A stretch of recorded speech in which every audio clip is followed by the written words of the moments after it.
কালকে রাতে তোকে ফোন করছিলাম, তোর মোবাইলটা ব্যস্ত ছিল কেন? কি রে, কি ভাবছিস? কি মোবাইলটা ব্যস্ত ছিল কেন সেটা বল। কালকে আমার মাসির ছেলে ফোন করেছিল। মাসির ছেলে ফোন করেছিল? ছেলের মাকে চুদন শিখাচ্ছিস নাকি তুই? তুই না একটা ছেলেকে ভালোবেসেছিস, আমার কাছে সব খবর চলে এসেছে, সেই তোকে ফোন করেছিল। না গো, আমি কাউকে ভালোবাসিনি তো।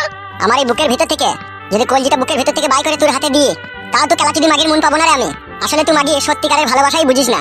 যদি তুই বুঝতিস আমাকে ছাড়া অন্য কোনো ছেলের কথা ভাব গেলি না। তোর শরীরের এই পা থেকে মাথা অব্দি মানুষের মতো আকারটাই আছে, আর তোর মনের ভিতরে জমি আছে ইট ভাটার কয়লা।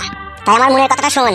তাই বলছি, আমার মনটাকে এইভাবে ভেঙে চুরে টুকরো করে দিস না কাচের মতো। আমার মতো তোকে কেউ ভালোবাসতে পারবে না। আর আমি বাদি যে শালাই তোকে ভালোবাসবে মনে রেখে দিবি, সে তোকে ভালোবাসবে না, তোর শরীরকে ভালোবাসবে। আর আমি তোর এই মনের ভিতরে জমে থাকা দুঃখটাকে ভালোবাসি। তাই তোর প্রতি কেউ দখল নিতে এলে আমার কলজির ভিতরে আগুন জ্বলে ওঠে। তাই বলছি মা, মনটাকে ভেঙে চুরে দিস না। আমার মতো ছেলে আর পাবি না, আমাকে ভালোবাস। আর অন্য ছেলেকে ভালোবাসবি, দুদিন তোর শরীরটাকে নিয়ে ফুর্তি ফাতা করবে, তারপর দিন তোর গায়ে লাদ মেরে তোকে ছেড়ে পালাবে দেখবি। এই কলজির ভিতরে তোরই নাম লেখা আছে, বিশ্বাস করার না কর, সত্যি বলছি। ওইটা তুমি আমাকে সত্যি করেই ভালোবাসো? তোমার শরীরের প্রতিটি রক্তের শিরায় শিরায় আমি মিশে রয়েছি জান।